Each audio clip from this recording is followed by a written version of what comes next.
Nous tenons encore une fois à vous remercier d'avoir bien voulu répondre à notre invitation. Merci surtout pour cette nouvelle opportunité que vous nous offrez de nous adresser à travers vos médias respectifs aux Togolais de l'intérieur et de l'étranger, ainsi qu'à la communauté internationale. Notre dernier rendez-vous remonte au mois de mars de cette année. Plusieurs événements ont, depuis ce temps, jalonné la vie de la coalition. Mais l'essentiel du rendez-vous de ce jour portera plus sur des préoccupations liées à l'actualité et surtout à l'actualité immédiate. L'actualité la plus récente a été la commémoration du 59e anniversaire de l'indépendance de notre cher pays, le Togo. La veille de cette commémoration, le 26 avril, le chef de l'État a présenté devant l'Assemblée nationale monocolore issue des élections législatives unilatérales du 20 décembre 2018 un discours sur l'état de la nation qui n'était en réalité qu'un catalogue de belles intentions et de promesses démagogiques. L'indifférence générale qui a marqué cet événement auprès des populations togolaises témoigne du peu d'intérêt et de crédit qu'accordent désormais les Togolais aux illusions et aux châteaux en Espagne dont le régime RPT UNIR les abreuve depuis plus d'un demi-siècle. Les Togolais n'ont sans doute pas oublié que M. Faure Gnassingbé n'en était pas à son premier exercice du genre et qu'il avait déjà tenu en 2006 devant une Assemblée nationale également monocolore les illusions et les promesses du genre.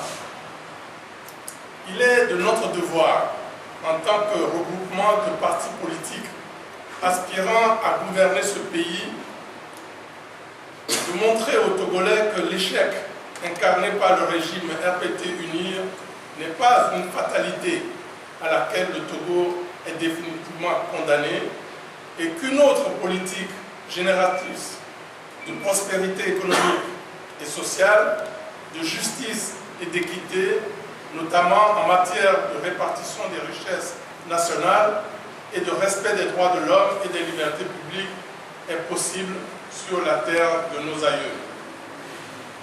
En écoutant le discours du chef de l'État, la grande majorité des Togolais se demandent s'ils connaissent leurs difficultés. Le tableau paradisiaque dépeint par le chef de l'État se trouve sur tous les points en total décalage avec l'enfer de la vie quotidienne de nos concitoyens. Sur tous les points qu'il a évoqués, M. Faure Gnassingbé est systématiquement démenti par les faits. En effet, le chef de l'État a dit réaffirmer sa détermination à travailler sans relâche en faisant du dialogue permanent son meilleur allié.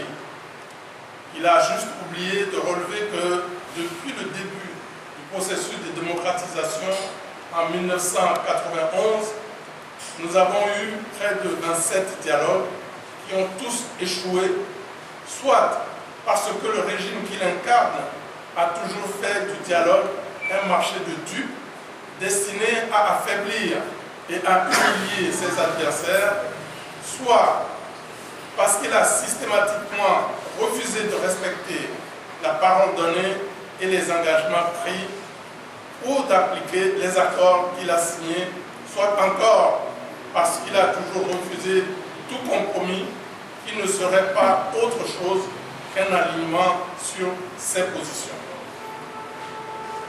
Les travailleurs togolais qui se battent depuis plusieurs années pour l'augmentation de leur pouvoir d'achat et l'amélioration de leurs conditions de travail ont souvent fait eux aussi les frais de la forte propension du régime RPT-UNIR à ne pas respecter ses engagements. On peut dès lors comprendre le scepticisme de ceux d'entre eux qui attendent de juger sur les faits les promesses du chef de l'État concernant la revalorisation en 2020 de la valeur indiciaire et de la reprise du versement de l'allocation de départ à la retraite. Si la démagogie électorale pousse le régime à tenir la promesse de la reprise du versement de l'allocation de départ à la retraite en 2020, année de la prochaine élection présidentielle, la justice et l'équité commandent la mise sur pied d'un plan d'appurement en faveur des milliers de fonctionnaires partis à la retraite sans avoir bénéficié de ce droit. Sur ce plan, l'engagement du chef de l'État à faire de la justice sociale une réalité vécue par tous à travers la redistribution effective des fruits de la croissance nationale et la dimension sociale qui décrète soudain comme une priorité absolue de l'action de son gouvernement ont dû faire sourire nombre de Togolais qui n'auront retenu du mandat social de M. Faure Gnassingbé que les inondations, la vie chère, les hôpitaux mouroirs, les effectifs pléthoriques dans les écoles, l'injustice sociale, le chômage endémique, la pauvreté, etc. Après les échecs tout à fait logiques des plans précédents, des SRP, SCAP, le chef de l'État déclare qu'avec le PND, qui se révèle être plus un programme de campagne électorale sans lendemain qu'un véritable plan de développement, il a fait le pari de la confiance à l'investissement privé national et international pour accélérer la croissance économique du Togo. Malheureusement, tout le folklore et les plans de corruption, d'enrichissement illicite et de détournement de fonds publics orchestrés autour du PND sont en train de révéler les supercheries que cache ce programme. Nous travaillerons d'arrache-pied à éveiller la conscience patriotique des Togolais sur le fait que dans aucun pays, il ne peut y avoir de développement économique et social sans une approche participative et surtout sans démocratie. À en croire le chef de l'État, le gouvernement est déterminé à poursuivre l'amélioration de la gouvernance, notamment en mettant dans les mois qui viennent un accent particulier sur la lutte contre la corruption. Les Togolais sont en droit d'espérer que cette détermination soudaine du chef de l'État permettra enfin de connaître la vérité sur les nombreux crimes économiques et les détournements de fonds publics commis sous les 3 mandats de M. Faure Gnassingbé, notamment les 26 milliards de francs CFA disparus dans le projet de construction Bougan en point, les 600 millions de francs détournés sur le financement de la CAN 2017, les 10 milliards du projet santé BITC, les 6 milliards disparus de la caisse de sécurité sociale sous l'ancien directeur général, etc., pour ne citer que ces exemples. Dans le même registre, M. Faure Gnassingbé a annoncé un projet de loi organique qui sera soumis à l'Assemblée nationale pour déterminer les conditions de mise en œuvre de la déclaration des biens et avoir prévu par la Constitution. Mieux vaut tard que jamais. Dans son intervention, le chef de l'État a évoqué 2 sujets brûlants de l'actualité politique, à savoir les réformes constitutionnelles et institutionnelles et les élections locales. S'agissant des réformes constitutionnelles et institutionnelles, il a dit avoir noté avec satisfaction que l'Assemblée nationale ait fait des réformes institutionnelles et constitutionnelles une des priorités de la première session ordinaire de l'année 2019 et a exhorté les députés à s'élever à la hauteur de l'enjeu en ne considérant que la cause suprême, celle de la nation togolaise. M. Faure Gnassingbé a demandé à ses députés de rester à l'écoute du peuple et d'opérer les réformes dans la sérénité et la concertation avec toutes les composantes nationales. La question des réformes constitutionnelles et institutionnelles empoisonne la vie nationale de notre pays depuis près de 17 ans. Lors de sa rencontre du 20 mars 2019 avec le chef de l'État, la coalition avait tenu à lui indiquer qu'il ne faut pas continuer à poser la question des réformes en termes d'antagonisme entre le régime RPT-UNIR, qui aurait besoin du statu quo pour se maintenir au pouvoir, et l'opposition qui aurait besoin des réformes pour réaliser l'alternance.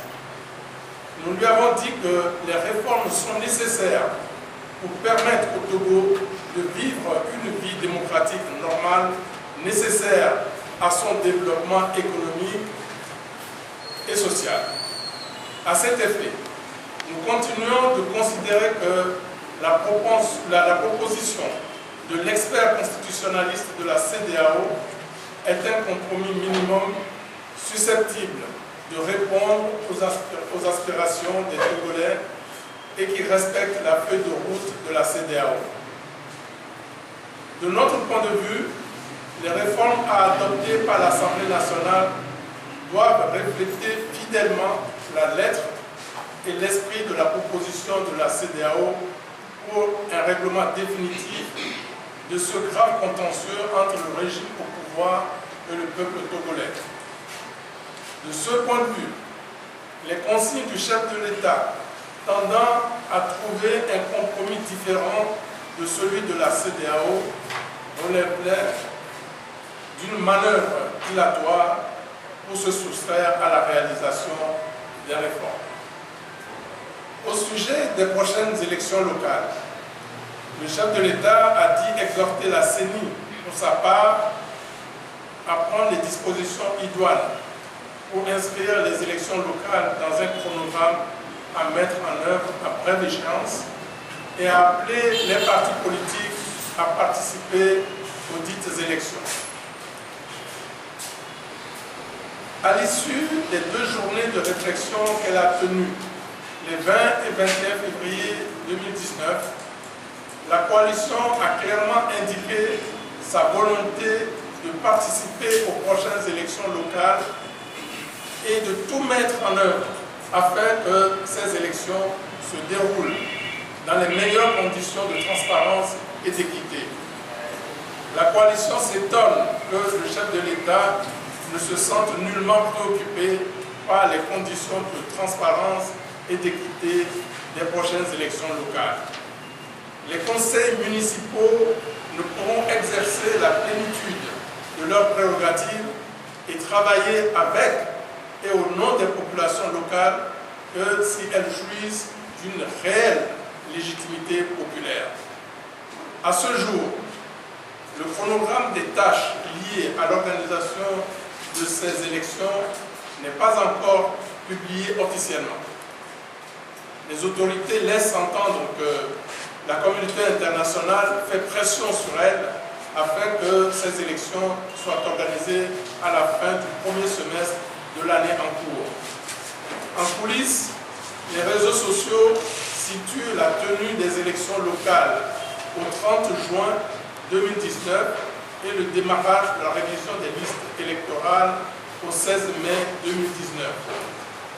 Pour sa part, la coalition est extrêmement préoccupée par les conditions de préparation de ces élections et craint un remake du 20 décembre 2018. Afin que les mêmes causes ne produisent les mêmes effets, la coalition entend saisir le gouvernement pour que les points minima ci-après soient effectivement pris en compte et résolus en vue d'assurer l'organisation d'élections locales transparentes et inclusives. Il s'agit de petit a, l'inclusivité des organes chargés de l'organisation et de la supervision des élections. Il s'agit de la CENI, des CELI et des CLC. Au cours des discussions avec le chef de l'État lors de la rencontre du 20 mars 2019, il avait été entendu que cette question soit discutée avec le ministre de l'administration territoriale. Alors que les discussions concernant la représentation de la coalition dans les structures chargées de l'organisation des élections étaient en cours, le ministre a, dans la précipitation, imposé une solution qui n'a pas permis en définitive une représentation de la coalition. Petit b, la nécessité de mettre en place un démembrement de la CENI au niveau de chaque commune. En effet, la circonscription électorale pour les élections locales étant la commune, une structure décentralisée doit être mise en place à ce niveau pour assurer l'organisation, la supervision, la compilation, la publication des résultats et la transmission des données vers la CENI. Petit c, de la nécessité d'une refonte du fichier électoral. Conformément à l'article 47 du Code électoral, il existe une liste électorale pour chaque commune et chaque préfecture. La liste électorale nationale est constituée par le rassemblement des listes communales et préfectorales. Cette disposition du Code électoral impose un recensement communal permettant l'inscription sur la carte d'électeur des informations indiquant la commune et la résidence de l'électeur, d'où la nécessité d'un nouveau recensement pour se conformer aux règles définies par le Code électoral. Petit d, de la nécessité de réadapter la gestion du contentieux électoral par la Cour suprême. La Cour suprême, qui a la charge de connaître des contentieux électoraux des élections locales, conformément aux articles 250, 270 et 289 du Code électoral, est basée à Lomé. Afin d'obtenir des réponses appropriées aux requêtes des acteurs politiques, il serait impératif soit de rallonger les délais de traitement des recours, soit de mettre en place des structures décentralisées de la Cour suprême, au moins dans chaque préfecture.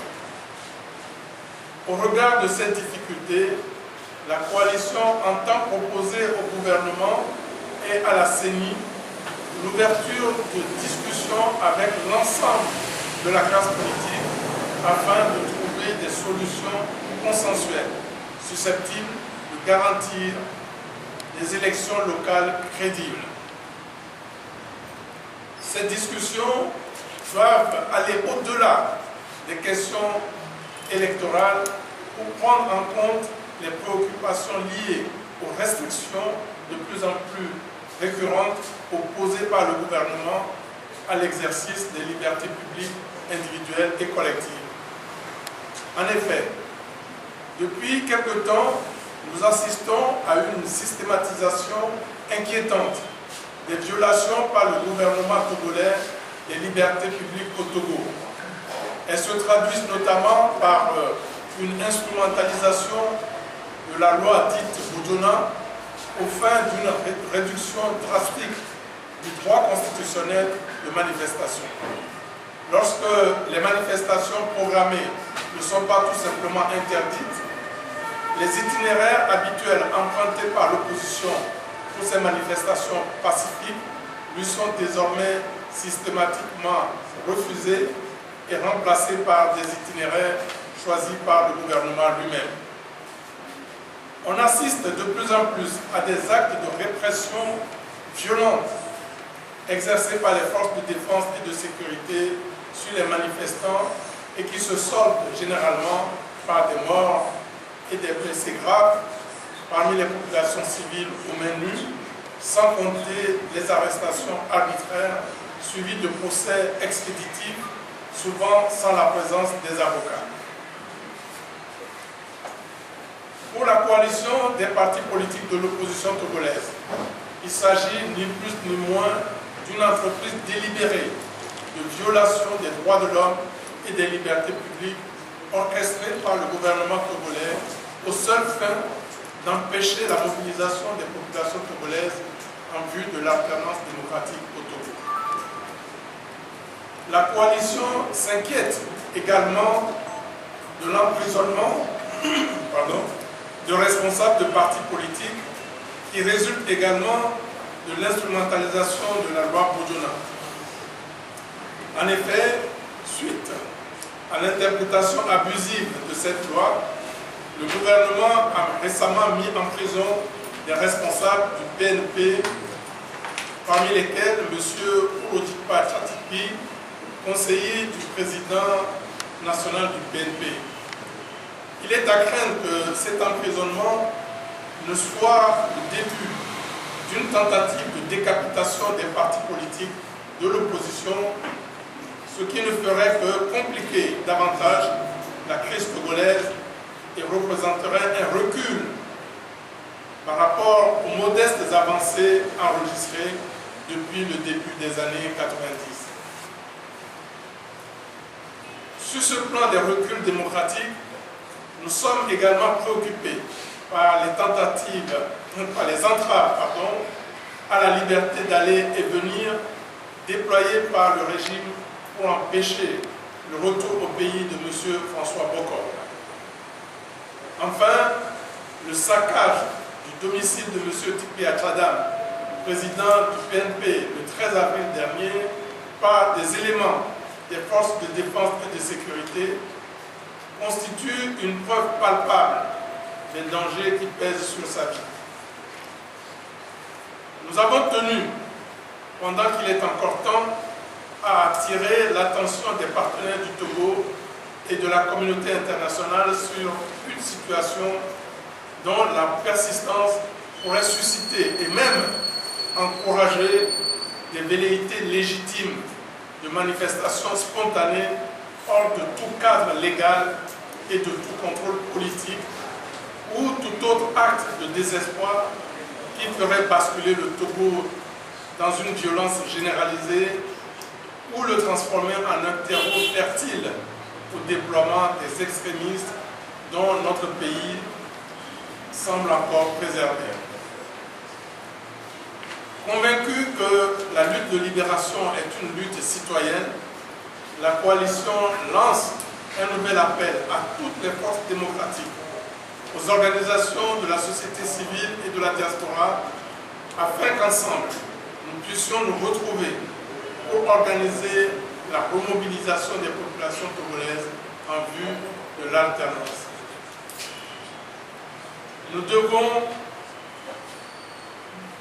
devons impérativement et en vue de l'alternance reconquérir la liberté de manifester, acquise de haute lutte et aujourd'hui confisquée, obtenir la libération des détenus et des otages politiques qui croupissent dans les prisons, nous battre pour obtenir les meilleures conditions de transparence pour aller aux élections municipales et obtenir notre victoire à l'issue du scrutin. Ensemble, nous sommes invincibles, mais divisés et isolés, nous sommes des proies faciles aux prédateurs de la démocratie.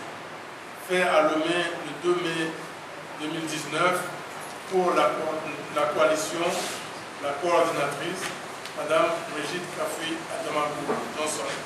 Je vous remercie.